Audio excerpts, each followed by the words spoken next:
I'm cool like that. I'm cool like that. I'm cool like that. Yeah, I'm cool like that. I'm cool like that. I'm cool like that. More and more I wonder if being a 35-year-old college student is worth it. Not so much because I don't want to learn, but more because constantly changing my schedule and really the uncertainty of the future are on my mind. What sparked this train of thought is that today's the first day of summer semester.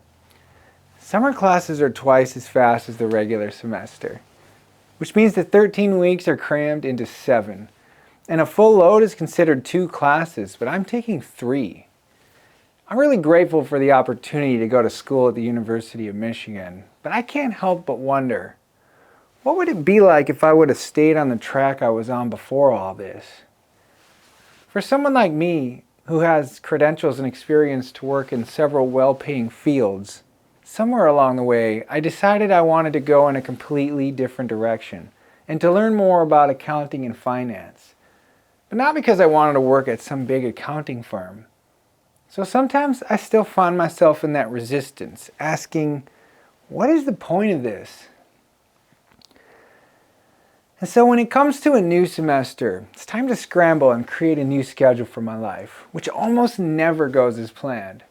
And that's what this is all about, I guess. It's my attempt to avoid struggling to handle life this semester without wondering if it's all worth it in the end.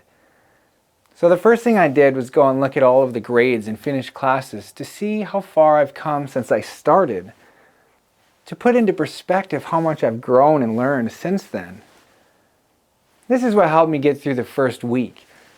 That's the moment it hits me about how much work has to be done in such a short period of time. This is the time I start outlining some of the schedule. I'm taking a business law class, strategic management, and a graduate level course for government and nonprofit accounting. In the next 2 weeks, I have to read close to 330 textbook pages, listen to 6 hours of lecture, and do 9 chapters of homework. I have 3 exams in week 3, which means in week 2, I also have to study.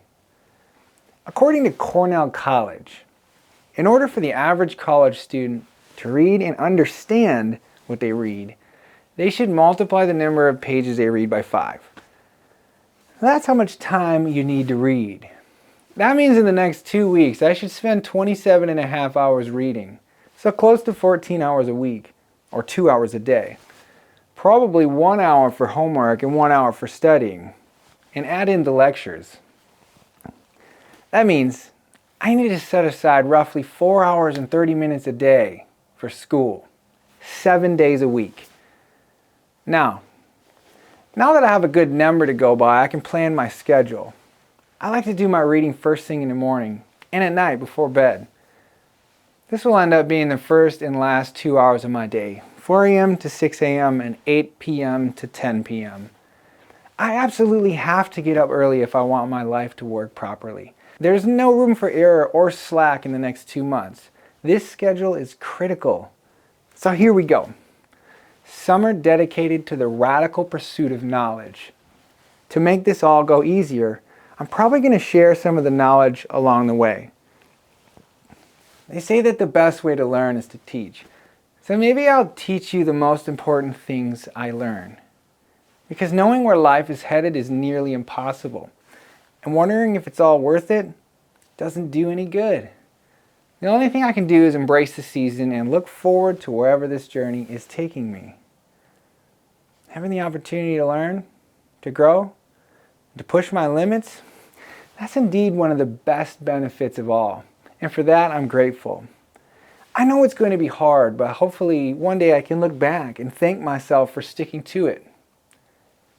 And so if you like this video, please consider subscribing, and I'll see you tomorrow.